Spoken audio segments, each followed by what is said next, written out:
Hello friends, welcome to Madurai to Malaysia cooking channel. ரொம்ப நாளாவே நம்ம மதுரை டு மலேசியாவோட பிரியாணி மசாலா வச்சு மட்டன் பிரியாணி எப்படி பண்றதுன்னு நிறைய பேர் கமெண்ட்ஸ்ல கேட்டுக்கிட்டே இருக்கீங்க. அதுக்கான ஸ்பெஷல் வீடியோ தான் இது. கைமணம் மாறாத பாரம்பரிய முறையில் அரைக்கப்பட்ட நமது மதுரை டு மலேசியாவின் பிரியாணி மசாலா வச்சு இன்னைக்கு சூப்பரான ஒரு மட்டன் பிரியாணி தான் செஞ்சு பார்க்க போறோம். வாங்க வீடியோக்குள்ள போகலாம்.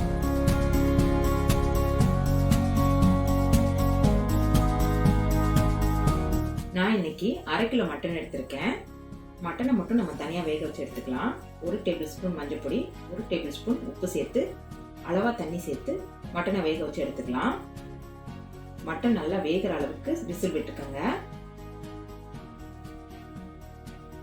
தண்ணி அதிகம் சேர்க்க வேண்டாம். இப்போ இந்த பாத்திரத்தில் 100 ml ரீஃபைண்ட் ஆயில் சேர்த்துக்கலாம்.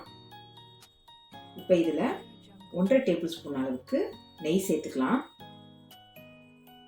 2 பட்டை,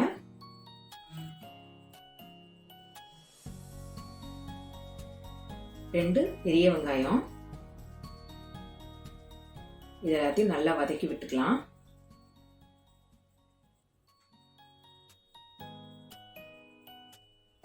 பொன்னிறமாகிற வரைக்கும் வதக்கிக்கலாம். 100 கிராம் அளவுக்கு சின்ன வெங்காயத்தை நான் இடித்து வச்சுருக்கேன். பொடியாக கட் பண்ணுறதை விட இந்த மாதிரி இடிச்சுக்கிட்டிங்கன்னா பிரியாணிக்கு நல்லாயிருக்கும். இதையும் சேர்த்து நல்லா வதக்கிக்கலாம். இப்போ இது கூட டவுன் பாண்டாங்க ஒரு இலை, 3 பிரிஞ்சி இலை சேர்த்துருக்கேன். இது எல்லாத்தையும் சேர்த்து நல்லா வதக்கிக்கலாம். இதில் ஒரு 5 பச்சை மிளகாய் சேர்த்துக்கலாம். பச்சை மிளகாய் சேர்த்து நல்லா வதக்கி விட்டுக்கலாம்.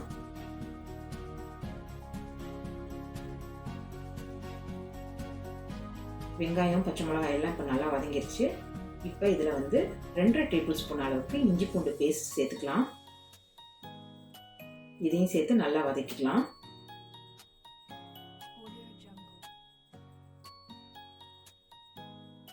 அடுத்ததா இப்போ 1 கைப்பிடி அளவு புதினா மல்லி நல்லா வதங்குற அளவுக்கு வதக்கிக்கோங்க. 2 தக்காளி பழம், கனிஞ்ச பழமாக இருந்தால் நல்லாயிருக்கும். இதையும் சேர்த்து நல்லா வதக்கிக்கலாம். பாருங்கள், இப்போ வெங்காயம், தக்காளி, புதினா மல்லி எல்லாம் வதங்கிடுச்சு. இப்போ தேவையான அளவு உப்பு சேர்த்துக்கலாம். நம்ம தண்ணி ஊற்றிட்டு அதுக்கப்புறம் டேஸ்ட் பண்ணி பார்த்துட்டு உப்பு தேவைன்னா சேர்த்துக்கலாம். இதில் இப்போ நம்ம Madurai to Malaysia biryani masala 1.5 table spoon சேர்க்குறேன். நல்லா வதக்கிக்கலாம். நான் கலர் பொடி எதுவுமே ஆட் பண்ணல. இப்போ நம்ம வேக வச்சு எடுத்த மட்டனையும் இது கூட சேர்த்துக்கலாம். எல்லாத்தையும் சேர்த்து நல்லா வதக்கி விட்டுருங்க. மட்டன் நான் ஃபுல்லாக வேக வச்சு எடுத்துட்டேன். பாருங்க, இப்போ எல்லாமே நல்லா வதங்கிடுச்சு. இப்போ இதில் 1 டேபிள் ஸ்பூன் தனி மிளகாப்பொடி. தனி மிளகாப்பொடி அதிகம் சேர்க்க வேணாம், காரம் கூடிரும். 1க்கு 2 டம்ளர் தண்ணி சேர்த்துக்கலாம். நான் கறி வேக வச்ச தண்ணியையும் அது கூட நார்மல் வாட்டரையும் சேர்த்துக்கிறேன். இது 1 டம்ளர் ஊற்றிக்கலாம். இப்போ 1 டம்ளர் அரிசிக்கு 2 டம்ளர் தண்ணி.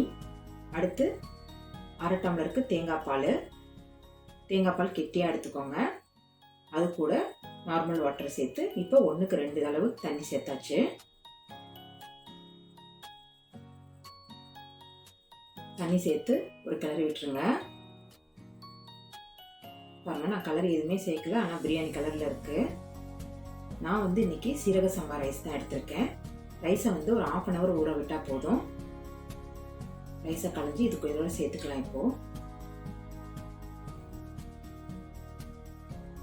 தண்ணி மட்டும் அளவாக வச்சுக்கோங்க, இல்லைன்னா சாதம் குழஞ்சிடும். அரிசி சேர்த்து இப்போ நல்லா வதக்கி விட்டுக்கலாம். இப்போ தம் போடுற பக்குவத்தை சொல்லிடுறேன். அரிசியும் தண்ணியும் நல்லா கலந்து தண்ணி ஃபுல்லாக இஞ்சிடணும். அந்த பதத்தில் தான் நம்ம தம் போட போகிறோம். பாருங்கள், இப்போ தண்ணி ஃபுல்லாக இழுத்துருச்சு. அரிசி மட்டும்தான் நிற்கும். இந்த மாதிரி குறைவாக இருக்கிற டைமில் தான் நம்ம தம் போட போகிறோம். தம் போடும்போது மேலே இருக்கிற ரைஸ்லாம் கொஞ்சம் வெறப்பாயிடும். அதனால லைட்டாக கரண்டியில் எண்ணெய் சேர்த்து இது மேலே பூசி விட்டுறலாம்.